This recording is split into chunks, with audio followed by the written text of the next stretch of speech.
The economy is growing, yet inflation is rising. The ringgit is falling. There's a shortage of labor, and subsidies are at record highs.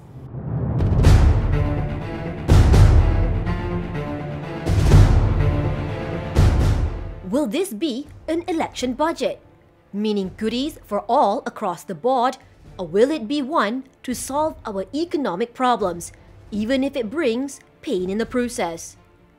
This is utmost on people's mind as Prime Minister Ismail Sabri Yaakob's government readies to unveil its budget at the Dewan Rakyat. These are tough times, not just in Malaysia, but in many other countries too. The Rakyat have been left to grapple with the rising cost of living, forcing the government to dish out billions of ringgit in record-high subsidies. It does not help that geopolitical developments around the globe have also made our economic recovery even more difficult. So just what are the problems that the man in the street faces? Rising prices top the list, leading to higher inflation. For instance, the Consumer Price Index for food rose 6.9% in July, pushing headline inflation up to 4.4% from 3.4% in June. The sharp increase in the prices of food has been attributed to the significant decline in the value of the ringgit against the US dollar.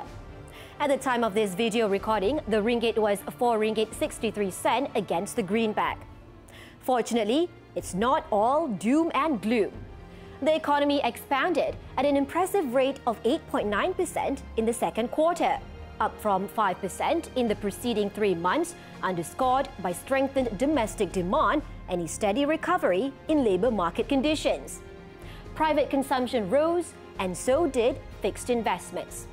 Output for services and manufacturing quickened, while the construction sector bounced back from a 6.2% decline to a 2.4% growth. Unemployment was also down to 3.7% in July, from 4.2% in January.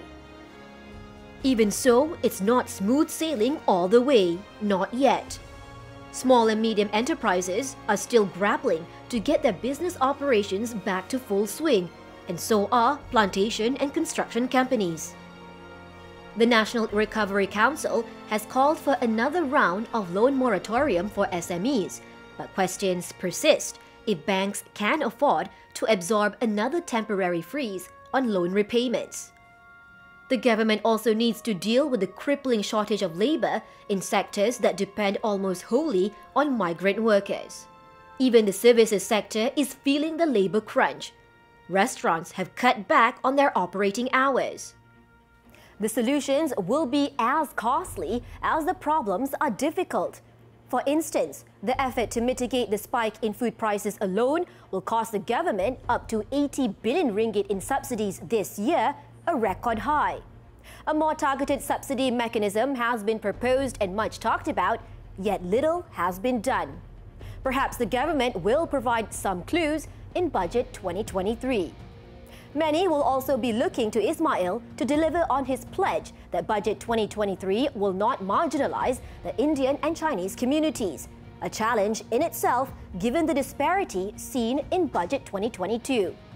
As DAP Chairman Lim Guan Eng has pointed out, under Budget 2022, Ismail's government allocated 11.4 billion ringgit for the Bumiputra community, but only 345 million ringgit for the Chinese and Indian communities. All in all, the challenges are plenty for business as well as the ordinary man, irrespective of race or creed. They don't care if it's called an election budget or a budget for the people, as long as it fulfills their needs. Nadia Azmi, FMT Business.